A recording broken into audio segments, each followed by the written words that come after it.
You don't hear it coming. You don't see it until it's already too late. One second, you're standing at the edge of a river in the Amazon. The next, something hits you with the force of a professional linebacker. Except this linebacker is 25 feet long, weighs 550 pounds, and has over 100 razor-sharp teeth now anchored into your flesh. This is not a bite designed to kill you. This is a bite designed to make sure you cannot escape what comes next. The green anaconda is the heaviest snake on Earth. It doesn't hunt with venom. It doesn't need it. It hunts with something far more terrifying: pure mechanical force applied with surgical precision. When it strikes, it moves at speeds that make human reaction time completely irrelevant.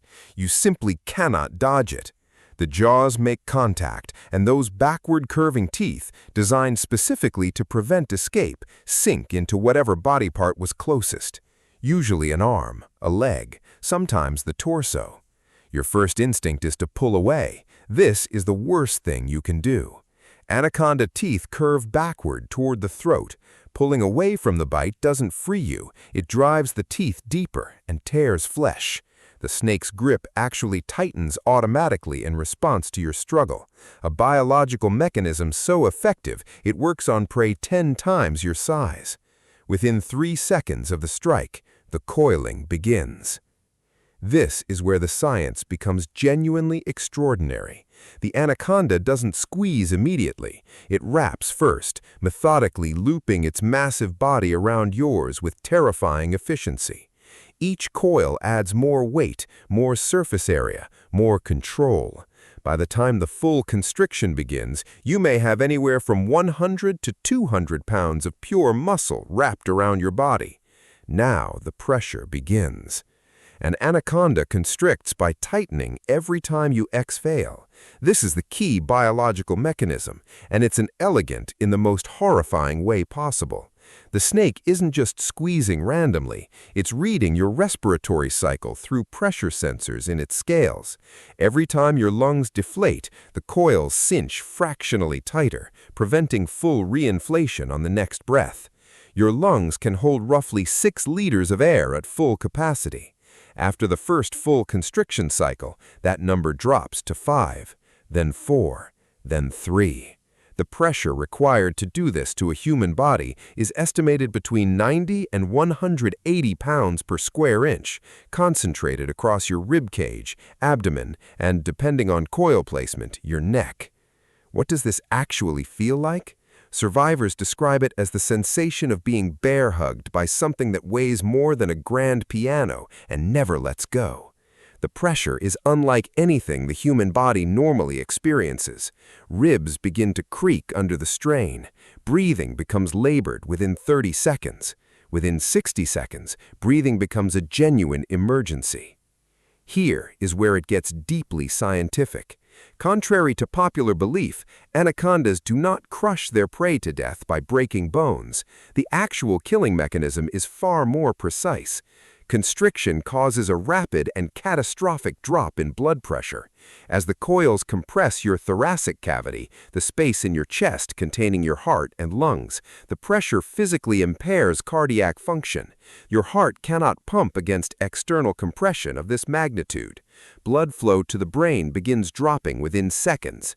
Studies on constriction deaths in prey animals show cardiac arrest can occur in as little as 6 seconds of full constriction, far faster than suffocation alone would cause.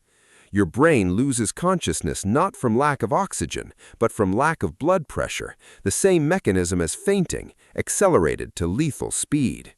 Meanwhile, your lymphatic system, the network of vessels that returns fluid to your bloodstream, collapses under external pressure.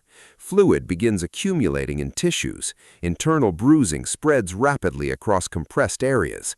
If ribs do break, which happens in prolonged constrictions, the danger isn't the broken bones themselves, but the secondary damage. Broken ribs puncture lungs. A punctured lung collapses. A collapsed lung means one side of your respiratory system is gone entirely. The timeline from strike to unconsciousness in a full constriction by an adult anaconda is estimated under 5 minutes for a human-sized victim. There are documented cases of humans surviving anaconda encounters. Understanding how they survived tells us everything about the mechanics of constriction. The single most important factor in survival is the first 10 seconds. Before the coils fully wrap, before the compression cycle begins, a human with awareness and physical strength has a genuine window. The snake's head is the control center. The jaws maintain the anchor point. Attacking the head with maximum force in that initial window is the only reliable method of breaking the grip before full constriction establishes itself. A knife to the back of the skull, direct pressure on the eyes, any serious trauma to the head causes the anaconda to release reflexively. Once full constriction is established, survival options narrow dramatically. A second person with a knife targeting the spine behind the skull is the most effective rescue method documented. The snake's nervous system runs along its spine. Severing the spinal cord at the neck causes immediate full-body paralysis and coil release. Without intervention, the physiology is straightforward. Unconsciousness within 5 minutes, brain damage beginning at 4 minutes without blood flow, brain death at 8 to 10 minutes. The anaconda does not release after death. It holds the constriction for up to 10 additional minutes, an evolutionary adaptation against prey that might be playing dead. This is why rescue must happen before unconsciousness, not after. If the worst happens, if the constriction completes, what follows is one of nature's most remarkable biological processes. The anaconda's jaw is not fused like a human jaw. It's connected by highly elastic ligaments that allow each side to move completely independently. The lower jaw essentially unhinges, expanding to accommodate prey far wider than the snake's own head. An adult anaconda can swallow a prey item up to 1.5 times the diameter of its own skull. Swallowing a human-sized prey item takes between 30 minutes and 2 hours. The snake uses muscular contractions along its entire body length to move the prey toward the stomach, a process called pterygoidal walking, where the teeth on each side of the jaw alternately advance forward, gripping and pulling. The digestive system then takes over. Anaconda stomach acid is powerful enough to dissolve bone. A large meal takes between 1 and 2 weeks to fully digest, during which time the snake's metabolism increases by up to 44 times its resting rate. During this period, the anaconda is completely vulnerable, slow, distended, unable to hunt or flee. It finds the most hidden location available and waits. This is the most dangerous time in an anaconda's life, and the most peaceful time in the prey's.